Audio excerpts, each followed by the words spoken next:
Европада 17 ғасырда пайда болған ветеринар термині Ресейде тек 19 ғасырда арнайы дайындықтан өткен үй жануарларын емдейтін медициналық мамандар тобы қалыптасқан кезде ғана белсенді қолданысқа енді.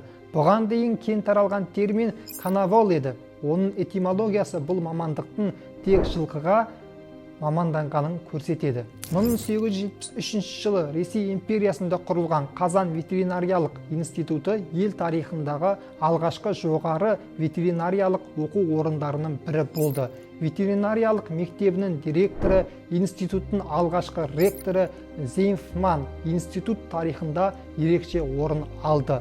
Ғалым Кенжетаев келтірген нақты деректер бойынша 1877-1917 жылдар аралығында Қазан университетінде 37 қазақ оқып, олардың 20-сы университетті сәтті аяқтап шыққан. Олардың 15-і заң, 5-еуі медицина факультетін аяқтаған.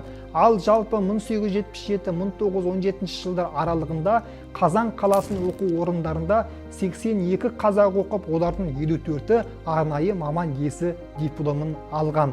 Ғұбайдолла Берді Орал реалдық әскери училищесін жақсы аяқтаған соң 1903 жылы 26 тамыз күні оның құжаттары Қазан ветеринариялық институтына негізгі тізімдемеге жіберіледі. 1903 жылы 25 тамыз күні Ғұбайдолла Қазан ветеринарлық институт директорына өтініш хат жазады. 1903 жылы 2 қыркүйекте номері 1746 бұйрық бойынша қабылданған бірінші курс студенті Ғұбайдолла Бердінің оқу жылының жарты бөлігінде латын тілін оқу керегін жазып келісім алады.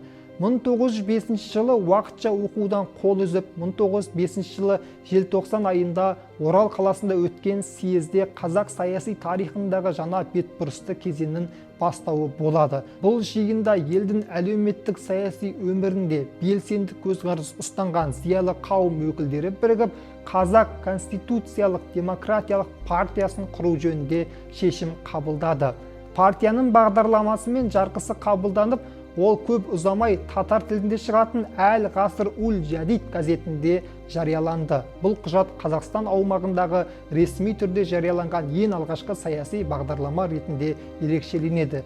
Партияның құрылтайшылары мен алғашқы мүшелері қатарында Ғұбайдолла Берді және Қалел Досмұхамедұлы болды. Ғұбайдолла 1905 жылдан кейін оқуын қайта жалғастырып, Қазан ветеринариялық институтының кеңесі 1908 жылғы 25 сәуірдегі мәжілісінде Ғұбайдолла Бердіні ветеринарлық медицина ғылымдарының дәрежесіне лайық деп тапты.